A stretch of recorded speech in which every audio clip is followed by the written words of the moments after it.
사도신경을 고백하심으로 토요 새벽 기도에 시작하도록 하겠습니다. 전능하사 천지를 만드신 하나님 아버지를 내가 믿사오며 그 외아들 우리 주 예수 그리스도를 믿사오니 이는 성령으로 잉태하사 동정녀 마리아에게 나시고 본디오 빌라도에게 고난을 받으사 십자가에 못 박혀 죽으시고 장사한 지 사흘 만에 죽은 자 가운데서 다시 살아나시며 하늘에 오르사 전능하신 하나님 우편에 앉아 계시다가 저리로서 산자와 죽은 자를 심판하러 오시리라. 성령을 믿사오며 거룩한 공예와 성도가 서로 교통하는 것과 죄를 사하여 주시는 것과 몸이 다시 사는 것과 영원히 사는 것을 믿사옵나이다. 아멘. 찬송가 266장 주의 피로 이룬 샘물 함께 찬송 부르겠습니다. 주의 피로 이룬 샘물 참 깊고 넓도다. 구원하는 그 신능력 다 찬송할지라. 찬송하세 주의 보혈 그 샘에 지금 나가 죄에 깊이 빠진 이 몸 그 피로 씻어 맑히네. 죄악 세상 이김으로 거룩한 길 가는 나의 마음 성전 삼고 주께서 계시네. 찬송하세 주의 보혈 그 샘에 지금 나가 죄에 깊이 빠진 이 몸 그 피로 씻어 맑히네. 주 예수를 깊이 아는 놀라운 그 은혜 하늘나라 즐거움이 매일 새롭도다. 찬송하세 주의 보혈 그 샘에 지금 나가 죄에 깊이 빠진 이 몸 그 피로 씻어 맑히네. 하나님 말씀은 다니엘서 5장 24절로부터 끝절까지 말씀입니다. 다니엘서 5장 24절 말씀입니다. 이러므로 그의 앞에서 이 손가락이 나와서 이 글을 기록하였나이다. 기록된 글자는 이것이니 곧 메네메네 데겔 우바르시니라. 그 글을 해석하건대 메네는 하나님이 이미 왕의 나라의 시대를 세워서 그것을 끝나게 하셨다 하며, 데겔은 왕을 저울에 달아보니 부족함이 보였다 하며, 베레스는 왕의 나라가 나뉘어서 메다와 바사 사람에게 준바되었다 함이니이다 하니, 이에 벨사살이 명하여 그들이 다니엘에게 자주색 옷을 입히게 하며 금사슬을 그의 목에 걸어주고 그를 위하여 조서를 내려 나라의 셋째 통치자로 삼으니라. 그날 밤에 갈대아 왕 벨사살이 죽임을 당하였고 메대 사람 다리오가 나라를 얻었는데 그때 다리오는 62세였더라. 다리오가 자기의 뜻대로 고관 120명을 세워 전국을 통치하게 하고 또 그들 위에 총리 셋을 두었으니 다니엘이 그 중에 하나라. 이는 고관들로 총리에게 자기의 직무를 보고하게 하여 왕에게 손해가 없게 하려 함이었더라. 아멘. 오늘 본문 말씀을 통해서 메네메네 데겔 우바르신에 나타난 하나님의 음성 메시지를 이 아침에 함께 나누고자 합니다.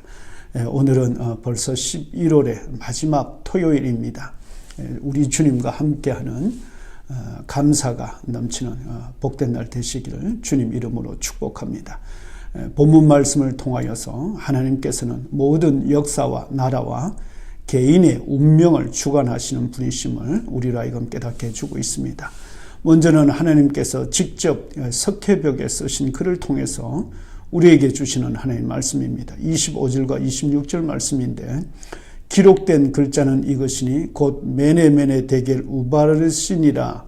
그 글을 해석하건대 메네는 하나님이 이미 왕의 나라를 시대를 세워서 그것을 끝나게 하셨다 하며 라고 기록되어져 있습니다. 다니엘은 그 누구도 알 수 없는 하나님이 쓴 글을 해석할 수 있었습니다. 제가 개인적으로 구약 성경의 유명한 학자였던 하틀리 교수님 댁을 방문한 적이 있었습니다. 하틀리 교수님께서 자신의 집에 방문한 저에게 오래된 그 이집트어가 기록된 자료들을 보여주시면서 이것이 어떻게 읽는지 또 어떤 내용인지 아는가 물어보셨습니다. 저는 인터넷으로만 보았던 그 글들은 마치 아이들이 그림을 그린 것 같아서 도무지 알 수가 없었습니다. 그래서 저는 모르겠습니다. 그랬더니 교수님께서 그 글을 읽는 법을 저에게 알려주시는데 저에게는 마치 방언처럼 들렸습니다. 기억나는 것은 사실 별로 없지만 이집트어를 읽어 나갈 때 또 고대 언어를 읽어 나갈 때 그 순서는 그때 제가 알게 되었습니다. 새 그림이나 눈 모양이 바라보는 쪽으로 읽어가야 한다는 그런 내용이었습니다. 사람이 쓴 글도 이처럼 읽기 어려운데 하나님께서 다니엘에게만 해석할 수 있도록 쓴 글을 누가 알 수 있었겠습니까? 그런데 하나님께서 이 글을 쓰신 목적은 두 가지가 있었습니다. 첫 번째는 벨사살 왕과 그의 정권을 심판하기 위한 것이었습니다. 두 번째는 다니엘을 들어 사용하시고자 한 하나님의 뜻과 계획이었던 것입니다. 첫 번째 목적은 하나님께서 쓰신 글 내용 그대로 담겨져 있습니다. 메네메네 데겔 우바르신이라는 뜻입니다. 이 글자는 어떤 문자로 기록되어졌는지 알 수 없습니다. 왜냐하면 그 문자를 아무도 읽지 못했다라고 기록하고 있습니다. 그래서 수리아 글자도 아니고 히브리어 문자도 아니었고 당시 세계에서 사용되었던 그런 문자가 아니었던 것이 분명합니다. 이것은 오직 다니엘만 읽을 수 있도록 하나님께서 쓰신 것입니다. 다니엘을 사용하시기 위한 것이죠. 히브리어 원어로 기록되어진 성경의 내용은 사실 이 메네메네 데겔 우바르시라는 이 말은 단순합니다. 메네라는 말은 세다라는 뜻입니다. 헤아리다 그런 뜻이죠. 그런데 이것이 두 번이나 기록되어져 있습니다. 그러면 세고 또 세웠다라는 그런 뜻입니다. 이건 분명히 정확하게 세웠다는 그런 뜻입니다. 여기에 데겔이라는 뜻은 저울에 달다, 측정하다 그런 뜻이 있습니다. 그래서 하나님의 절대적인 기준에 따라서 한 번만이 아니라 여러 번 또 측정하고 세고 계산했다는 것을 알 수 있습니다. 그래서 하나님의 절대적인 공의에 따라서 하나님의 판단과 하나님의 심판은 정확하다는 것을 말씀하고 있고 그 누구도 여기에 항변이나 부인할 수 없다는 것을 말씀하고 있습니다. 또 그 심판에 따라서 베레스라는 이 말은 둘로 나뉘었다라는 뜻입니다. 그래서 벨사살 왕이 다스리는 바벨론은 메대와 바사 사람에게 나라가 넘어가게 되었다는 뜻입니다. 그래서 일종의 이 메네메네 데겔 우바르시는 이 말은 하나님께서 벨사살 왕과 그 주변의 사람들이 보는 가운데서 일종의 형벌의 선언문이었다 그렇게 말씀드릴 수 있습니다. 놀라운 것은 이 형벌의 선언문이 선고되고 난 후에 바로 그날도 채 지나기 전에 모든 일들이 일어났다는 데 있습니다. 30절에 기록되어진 말씀입니다. 그날 밤에 갈대아 왕 벨사살이 죽임을 당하였고 메대 사람 다리오가 나라를 얻었는데 그때 다리오는 62세였더라 기록하고 있습니다. 누가 이런 일을 생각할 수 있었겠습니까? 그런데 하나님은 모든 역사를 처음부터 끝까지 다 계획하시고 주관하는 분이십니다. 바라보고 주목하고 계신 분이심을 우리가 다시 한번 깨닫게 되는 것입니다. 다니엘의 해석이 끝나자마자 그 밤에 곧바로 집행되어져서 벨사살은 밤중에 죽임을 당했고 바벨론은 바사로 인하여서 끝이 나고 말았던 것입니다.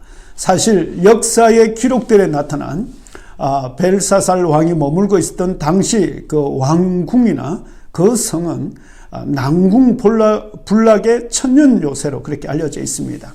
그래서 마음 놓고 잔치를 벌일 수 있었던 곳으로 그렇게 전해집니다. 이중의 성벽이나 어마어마한 그 성벽의 두께나 그 높이나 그 누구도 그 성을 함락한다는 것은 불가능해 보였습니다.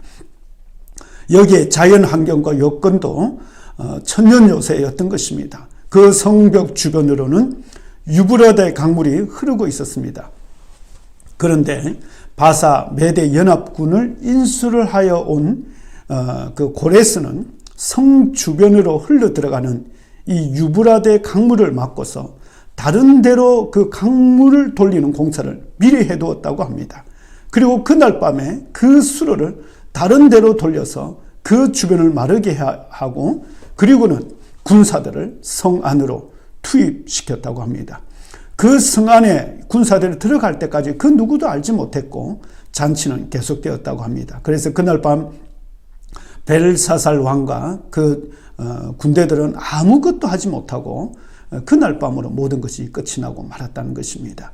이처럼 하나님께서 하시고자 하시며 모든 것을 그 뜻대로 역사하시는 분이심을 우리가 알 수 있습니다.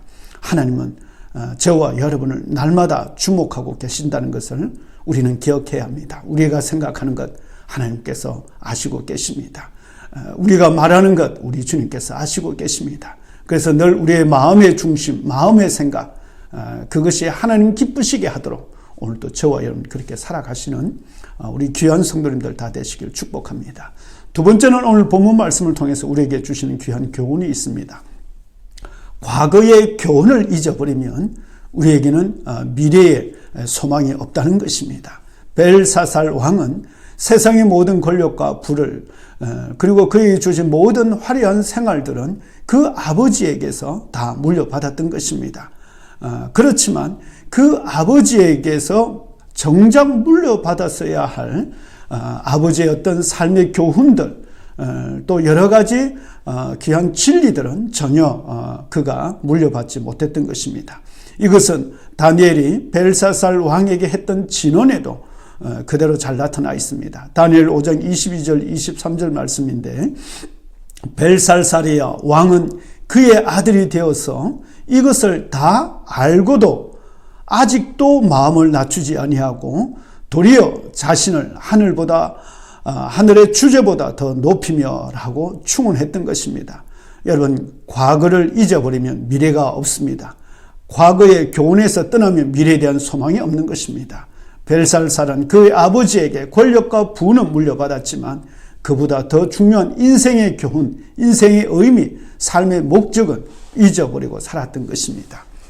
여러분도 아마 잘 아시는 안티프라민, 저도 어렸을 적에 밖에서 구슬치기 딱지 치고 하며 놀다가 손이 트었을 때 발랐던 그 안티프라민 다 잘 아시죠? 유한양행의 그 회사 제품입니다. 이 창립자가 여러분 잘 아시는 유일한 회장님입니다. 유일한 회장님의 그의 인생의 교훈은 참 본받을 만하고 저와 여러분이 한국 사람인 것을 참 자랑스럽게 만듭니다. 그가 그리스도인이었던 것으로 알려져 있습니다. 그가 은퇴할 당시 1971년도에 그의 재산은 407억 이었다고 그러면 407억 정도 되었다고 합니다. 지금은 유한양행이 가진 기술만으로도 몇 조가 되는 그런 회사라고 합니다. 지금도 그렇지만 당시로서 그 돈은 어마어마한 재산입니다. 그런데 은퇴할 당시 미국에 있는 장남에게는 너는 대학까지 졸업시켰으니 앞으로는 자립해서 살아라 라고 유언을 남기고 재산을 일절 물려주지 않았다고 합니다. 그리고 손녀 유일링 양에게 당시 7살이었는데 대학교를 졸업할 때까지 학자금으로 쓸 수 있도록 주식의 배당금 가운데서 약 한 320만 원 정도만 남겼다고 합니다.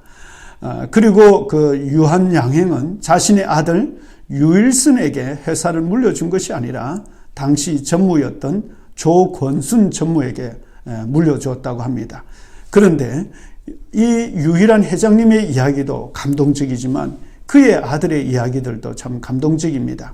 아버지가 물려준 재산 그리고 별도로 자녀에게 물려주었던 퇴직금, 두 아들에게 유특한 두 아들에게 퇴직금을 물려줘서 받게 됐는데 이 두 아들이 법에 소송을 했다고 합니다.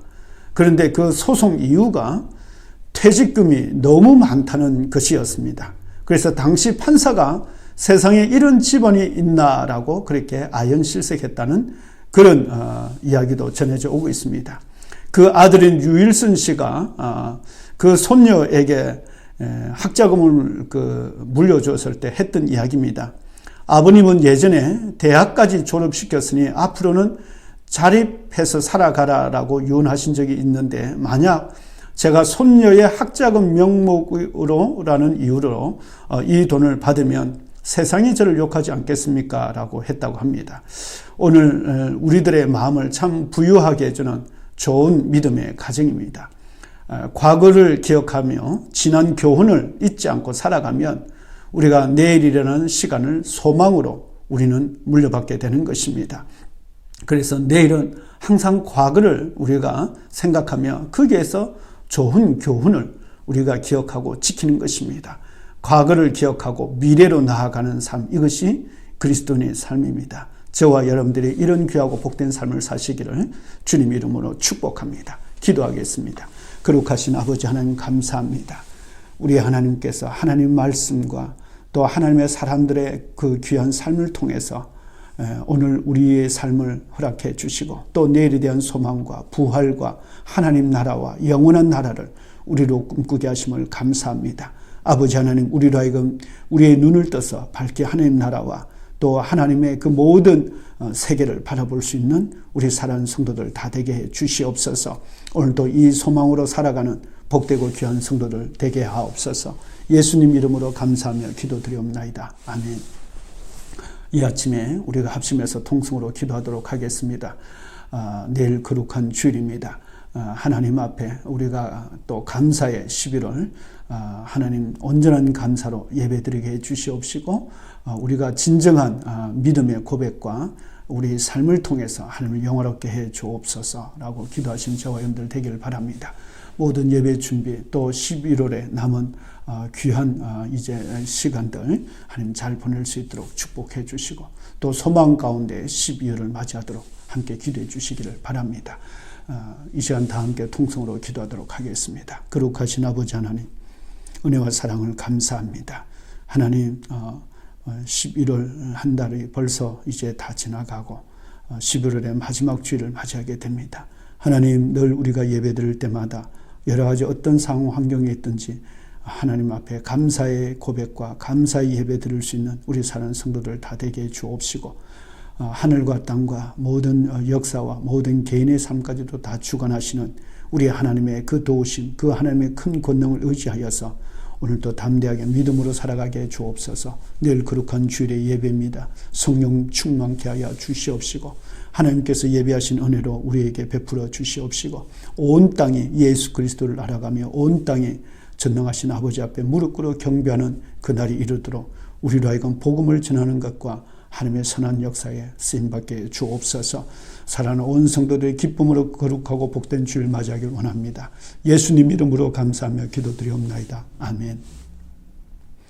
하늘에 계신 우리 아버지, 이름이 거룩히 여김을 받으시오며 나라의 임하옵시며 뜻이 하늘에서 이룬 것 같이 땅에서 이루어지이다.